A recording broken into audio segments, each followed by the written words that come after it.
selanjutnya kita beranjak pada fase kedua. Tadi saudara telah melihat bagaimana Kevin telah melihat dirinya ya, hal-hal apa yang menjadi masalah-masalahnya ya. Dia telah melakukan analisis, kemudian juga melakukan apakah telah dilakukan goal setting, bagaimana dia memotivasi diri dia ya, supaya dia bisa sukses nantinya sebagai mahasiswa yang bisa berhasil mengatasi tugas akhirnya ya. Nah, berikutnya ini adalah performance phase, yaitu fase yang terjadi selama proses kegiatan belajar. Self control adalah hal pertama yang terjadi di sini. Bagaimana kita melakukan kendali pada proses belajar lewat manipulasi strategi dan metode belajar. Jadi termasuk di sini adalah bagaimana kalian bisa memberikan instruksi pada diri sendiri. Bagaimana kalian bisa mengatur strategi tugas. Bagaimana kalian bisa membayangkan hasil. Bagaimana kalian bisa memanajemen waktu. Bagaimana kalian juga mengatur lingkungan, mencari bantuan, bahkan memberikan hadiah untuk diri sendiri, serta memberi konsekuensi untuk diri sendiri. Nah, setelah kita mengetahui self-control atau kendali diri, di dalam performance phase ini ada juga namanya self-observation atau observasi diri, yaitu memonitor strategi yang tengah dilakukan dengan tujuan melakukan penyesuaian untuk mengendalikan performa. Di sini kita melakukan metacognitive monitoring dan merekam diri. Ya, baik, kita akan lihat bagaimana Kevin di dalam fase performance ini. Metode apa, strategi apakah yang dilakukan Kevin untuk keluar dari permasalahannya? Oke, selamat pagi Kevin. Selamat Apa pagi, kabar? Bu. Baik, Bu. Oke, ya gitulah. Oke. Nah, kemarin kan kita sudah bahas tentang SMART goals ya. Nah, kemarin saya udah janji ya sama Kevin untuk membahas tentang bagaimana memanage waktu agar goals tersebut bisa tercapai. Oke, nah ini ada yang namanya Coffee Time Management. Di Coffee Time Management Matrix ini kita belajar tentang ya rangka kerja ya yang digunakan untuk memprioritaskan berbagai aktivitas kita. Ya, kita punya waktu yang terbatas dan tugas yang begitu banyak. Nah, bagaimana kita kemudian memprioritaskan hal tersebut sehingga bisa efisien dan produktivitas kita tetap terjaga. Apa yang menjadi tujuan kita jadi bisa tercapai. Nah, ini dilihat dengan matriks ini. Oke, Kevin, ya ada kegiatan-kegiatan yang kita bagi menjadi 4 kuadran. Ada yang penting dan tidak penting. Kita bagi lagi menjadi mendesak dan tidak mendesak. Kamu bisa lihat di sini di kuadran 1, ya ada kegiatan yang sifatnya krisis atau sangat mendesak, ya atau masalah-masalah yang membuat kita tertekan karena adanya batas waktu. Ya, itu penting dan mendesak. Di kuadran 2 ada kegiatan yang penting tapi tidak mendesak. Nah, kegiatan ini misalnya kita berteman, kemudian mencari berbagai kesempatan yang baru, ya, kemudian juga masalah atau kegiatan yang punya waktu yang cukup panjang untuk diselesaikan. Nah, ini kuadran 1 dan 2. Berikutnya kuadran 3 dan 4. Kegiatan-kegiatan tersebut tidak penting, ya, tapi mendesak. Ya, misalnya kegiatan-kegiatan yang bersifat membalas email ya atau kegiatan-kegiatan yang bikin kamu beken gitu ya, yang seru-seru deh gitu ya. Nah, itu popular activities. Nah, juga masalah-masalah yang rasanya harus diselesaikan saat ini meskipun tidak terlalu penting. Di kuadran terakhir ada kegiatan-kegiatan yang tidak penting dan tidak mendesak. Nah, kita lihat satu persatu ya. Di kegiatan pertama atau kuadran pertama ya, ada yang penting dan mendesak. Kalau kamu misalnya krisis yang terjadi adalah harus selesai skripsi.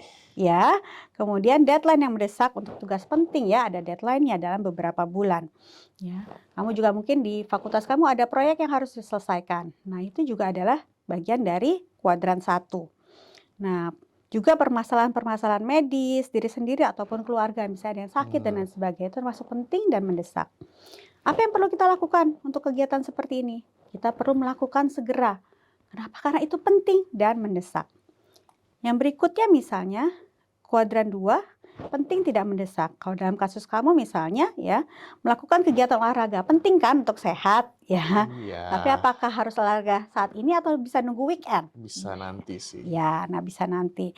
Nah, itu penting dan tidak mendesak ya.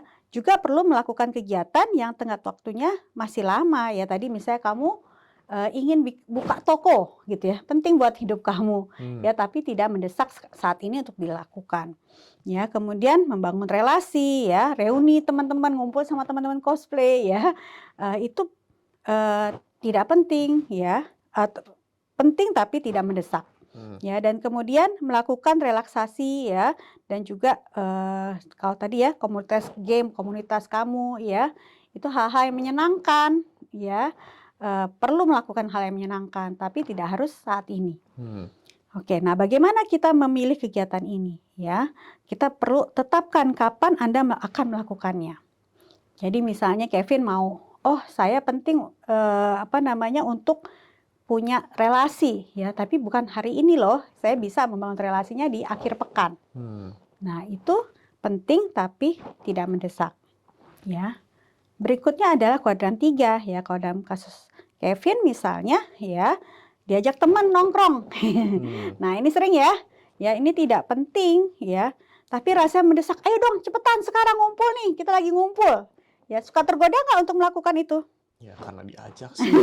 Diajak ditraktir lagi ya, jadi rasanya mendesak ya. Atau ada diskon ya di tempat makan ini, ada Black Friday nih, kita harus datang ke sana ya. Nggak penting ya, tapi rasanya Itu kan kalau nggak pergi sayang, Bu. iya sayang ya, rasanya jadi mendesak, padahal tidak mendesak ya. Bisa aja ada diskon ya, besok-besok pasti ada diskon lagi. Nah ini hal-hal yang perlu kita lihat dengan cara berpikir, pentingkah hal ini ya. Apakah saya akan mendapat konsekuensi yang negatif kalau tidak melakukannya? Coba kalau kamu nggak dapat diskon, terus kenapa? Konsekuensinya saya hari itu nggak makan makanan diskon itu. Tapi kamu masih bisa makanan lain kan? Iya sih. Oke ya, makanan warteg gitu ya malahan ya. Oke, yang terakhir ada kuadran 4. Nah, kegiatan yang tidak penting dan tidak mendesak. Ya, contohnya main game. Sering nggak nih? Ya sering. Kalau lagi pusing main game. Lagi pusing main game ya. Tapi berapa lama main gamenya? Bisa 3-4 jam gitu. Oke, 3-4 jam. Banyak ya, lumayan tuh setengah hari jadinya ya. Nah, apakah itu penting? Kalau enggak saya makin stres, Bu. Makin pusing juga. Oke. Nah, tapi apakah kamu harus melakukannya sekarang? Dan apakah harus sampai 4 jam? Ya, kadang-kadang keterusan sih tapi. Oke. Nah, bagaimana kita mengatur ulang prioritas Anda? Boleh sih misalnya main game. Tapi usahakan ya yang di kuadran 1, kuadran 2 sudah dilakukan. Ya. Baru kita berpikir apakah kita melakukan sesuatu yang tidak penting dan tidak mendesak ini untuk misalnya relaksasi. Ya, tapi harus dibatasi waktunya. Ya, atur ulang prioritas kita. Ya, 4 jam misalnya main game 1 jam, 3 jamnya bisa bikin skripsi. Udah dapat berapa paragraf tuh? Ya enggak? Oke. Ya, nah bagaimana kita melihat diri kita dan kegiatan kita sehingga Kevin bisa sukses mencapai goal-goal tadi yang kita sudah tetapkan sebelumnya.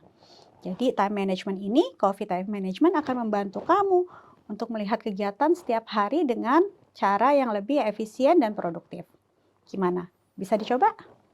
Cobain dulu deh, Bu.